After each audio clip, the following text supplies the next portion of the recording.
नमस्कार, मैं महेश वर्मा और अभी कुछ देर पहले हमने अनुसूचित जाति आयोग के अध्यक्ष खिलाड़ीलाल बैरवा साहब से जो अनुसूचित जाति पर लगातार उत्पीड़न और पीड़ा और लगातार जो केस आ रहे हैं, आयोग के जो तमाम काम हैं उन पर हमने बात की।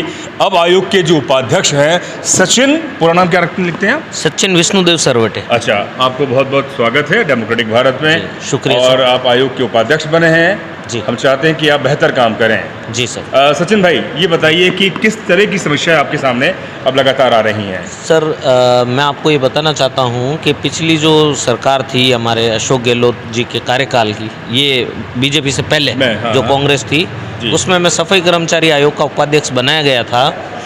और तब से ही मैं इस वर्ग के लिए, अनुसूचित जाति वर्ग के लिए, वंचितों के लिए कार्य कर रहा हूँ। फिर मैंने अपना एक संगठन बनाया, राष्ट्रीय वंचित लोकमंच। तो उसके माध्यम से मैं पहले से ही अनुसूचित जाति, जनजाति, बल्कि किसी भी समाज, किसी भी जाति, किसी भी धर्म का कोई वंचित व्यक्ति है, कोई शोषित व्यक्ति है, तो उसके लिए मैं पहले से ही काम कर रहा हूँ। अच्छा। अब गहलोत साहब ने, हमारे डोटासरा जी ने, पार्टी ने जिम्मेदारी दी है, तो अब स्पेशली मैं एससी वर्ग के लिए कार्य कर रहा हूँ।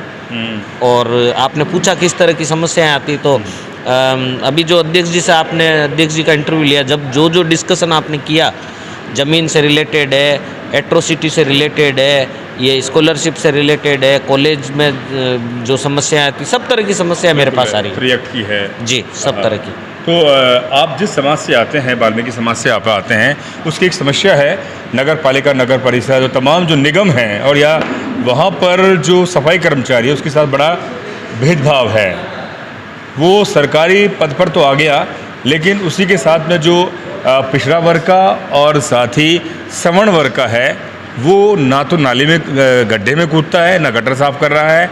ये एक समस्या है। और वो 2 या 3 हज़ार रुपये में वाल्मीकि समाज के किसी आदमी को ठेका दे देता है।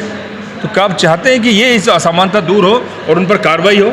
सर, ये सारा किया धरा पिछली जो बीजेपी की सरकार है, उसने जो 2018 में भर्ती की थी, उसका किया धरा है। जी। हमारे जो माननीय मुख्यमंत्री हैं, जो इनसे पहले जी पिछले कार्यकाल में उन्होंने एक परिपत्र जारी किया था, जिसके तहत उन्होंने जो परंपरागत सफाई करने वाली जाति है, जैसे वाल्मीकि समाज और रेला समाज, उस परिपत्र को लागू करके और फिर भर्ती करवाई थी। तो उसके तहत क्या है कि ज़्यादा से ज़्यादा जो संख्या है वो वाल्मीकि समाज को लिया था। इस जो बीजेपी की सरकार है, मैंने कुछ अधिकारियों को, कुछ नेताओं को बोला, जो मेरे मित्र हैं बीजेपी में, मैंने उनको बोला कि साहब ये परिपत्र आप लागू करवा दो, वरना समाज का बहुत नुकसान होगा। तो वो कहते हैं कि साहब ये तो कांग्रेस का है। तो मैंने कहा आप इसमें परिवर्तन करके अपने बीजेपी से करवा दो, ठीक है, आपको ऐसा परिपत्र इसमें कुछ संशोधन करके करवा दो। उन्होंने नहीं किया। नतीजा ये निकला कि सभी जातियों, क्योंकि बेरोजगारी तो चरम सीमा पे है, बिल्कुल है। हर जाति, हर धर्म का आदमी चाहता है कि भाई मेरे को सरकारी नौकरी मिले। तो अब वो फॉर्म भरे, उनका नंबर आ गया, और हुआ यूँ कि अधिकतर है जो वो अदर कास्ट, जो गैर वाल्मीकि समाज के हैं, वो भर्ती हो गए। लेकिन वो काम नहीं कर रहे, सफाई वाले काम नहीं कर रहे हैं, काम नहीं कर रही है। बहुत बड़ी समस्या है। हम लेटर लिखते हैं, हम कोई बात करते हैं, तो डीएलबी से जो आदेश निकल जाता है एक कि भाई ये मूल पद पे कार्य कराओ, वो कराओ। ऐसे आदेश 5 हो गए, 5-6 हो गए, लेकिन कार्रवाई नहीं हुई। कार्रवाई नहीं हुई। अच्छा, मुझे सचिन भाई बताइए, समाज में खासतौर पे जो वाल्मीकि समाज है उसके साथ बहुत ज़्यादा भेदभाव है। आप देखते होंगे शहरों में उसे मकान नहीं मिलता, कॉलेज में, स्कूल में या किसी भी जगह अगर जाति का पता लग जाए तो बहुत ज़्यादा भेदभाव के सामना करना पड़ता है। इस तरह के केस और इस तरह के मामले आपके सामने आ रहे हैं? बहुत आते हैं। मैं उन पे आवाज़ भी उठाता हूँ, लेटर भी लिखता हूँ। और नगर पालिका की अगर आप बात करते हैं तो उसमें सफाई कर्मचारियों को कई द्वेषतापूर्ण मतलब भावनाओं से ग्रसित होकर, और जिले से उनका गृह जिला जो है, वहाँ से 500-600 किलोमीटर दूर उनकी ट्रांसफ़र कर दी जाती है। सचिन भाई, कई बार देखा जाता है कि जो निचले स्तर के अधिकारी हैं या ऊपर स्तर के जो अधिकारी हैं, उनकी जो मंशा है वो दलित समाज को न्याय दिलाने की बहुत कम नज़र आती है। उसके बारे में क्या कहेंगे आप? सर, ये हर सरकार में ये समस्या तो कॉमन है कि ब्यूरोक्रेसी जो है वो सपोर्ट नहीं करती है। हमारे केस में राजस्थान सरकार जो है पूरी तरह से मतलब कटिबद्ध है, पूरी तरह से हमारे मुख्यमंत्री जी का एक विज़न है कि हर दलित वर्ग का बिल्कुल पिछली पंक्ति में जो व्यक्ति खड़ा है उसकी मदद करे, शोषित वर्ग की मदद करे। और सोने पे सुहागा ये है कि जो हमारे अध्यक्ष जी हैं खिलाड़ी लाल जी बैरवा, वो भी एक अनुभवी व्यक्ति हैं और वो भी बहुत अच्छा विज़न लेके आए हैं। और मुझे बहुत खुशी है कि मेरे को दो ऐसे व्यक्ति मिले हैं जिनके मार्गदर्शन में मैं काम कर रहा हूँ। रही बात ब्यूरोक्रेसी की, तो ब्यूरोक्रेसी के ऊपर जो है हम लोग पूरी मॉनिटरिंग रखेंगे, पूरा मैं और अध्यक्ष जी पूरी मॉनिटरिंग रख के और बेहतर से बेहतर प्रयास करेंगे कि भाई वंचितों को न्याय मिले। सामाजिक न्याय के बारे में क्या कहेंगे? बड़ा सवाल है। सरकार ने आपको इसलिए बनाया है कि सामाजिक न्याय की आपकी नज़र रखें।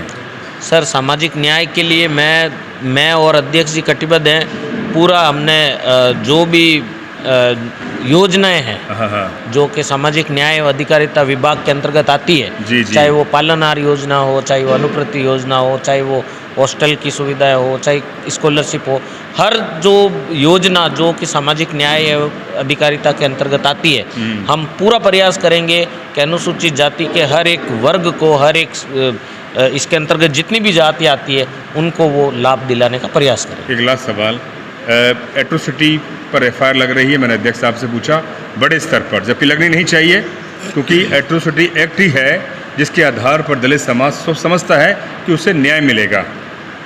सर, होता यूँ है कि गरीब जो हमारा वंचित वर्ग है वो लंबा संघर्ष लड़ नहीं पाता, उनको न्याय नहीं मिल पाता। कारण ये कि उनको सही तरह से मार्गदर्शन नहीं मिलता, उनको मतलब कहीं ना कहीं वो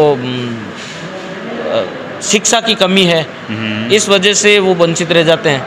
हम लोग पूरा प्रयास करेंगे कि एट्रोसिटी एक्ट के बारे में और न्याय के बारे में पूरा प्रचार प्रसार करके और जन जन तक ये बात पहुंचाए कि किस तरह से एफआईआर दर्ज होती है, किस तरह से अगर कोई मामला आपका लंबित है तो उसको कैसे फॉलोअप करना है। एक टोल फ्री नंबर भी जनरेट करेंगे, उस पर भी हम वेबसाइट की आपने मन से कहा था, वेबसाइट भी करेंगे। मतलब हर एक वो काम करेंगे कि वेबसाइट एक अलग से बनाने जा रहे हैं आप? मैंने बना भी दी है। अच्छा। बस उस पर ऑफिशियली कुछ वो ना, मैं खुद टेक्निकल हूँ। और उसमें टोल फ्री नंबर सब कुछ रहेंगे। अध्यक्ष जी के निर्देशन में ही मैंने सारा काम किया है, उनके मार्गदर्शन में। बहुत बहुत शुक्रिया। हमारे साथ थे सचिन, राजस्थान के अनुसूचित जाति आयोग के उपाध्यक्ष हैं। आशा है, युवा हैं, उन्होंने बहुत सी बात बोली हैं। दलित समाज के तमाम जो उत्पीड़न की समस्या और जो केस है, मामले हैं, वो ज़मीनी स्तर पर सुलझें, क्योंकि जो निचले स्तर का जो अधिकारी है या जो ज़िले में जो अधिकारी हैं, वो कई बार तो उनकी बेहतर मंशा होती है, लेकिन कई अधिकारी ऐसे हैं कि वो नहीं चाहते कि दलित समाज का उत्थान और उनको न्याय मिल पाए। इसीलिए आयोग को बनाया गया है कि आयोग उस पर एक नज़र रखे। हम चाहेंगे कि 1-1.5 साल के अंदर जो आयोग की जो कार्यकाल है उस पर वो बेहतर से बेहतर काम करके इतिहास बने, क्योंकि गहलोत सरकार चाहती है कि आखिरी और अंतिम व्यक्ति तक न्याय मिले। मैं महेश वर्मा, दीजिए इजाज़त। शुक्रिया।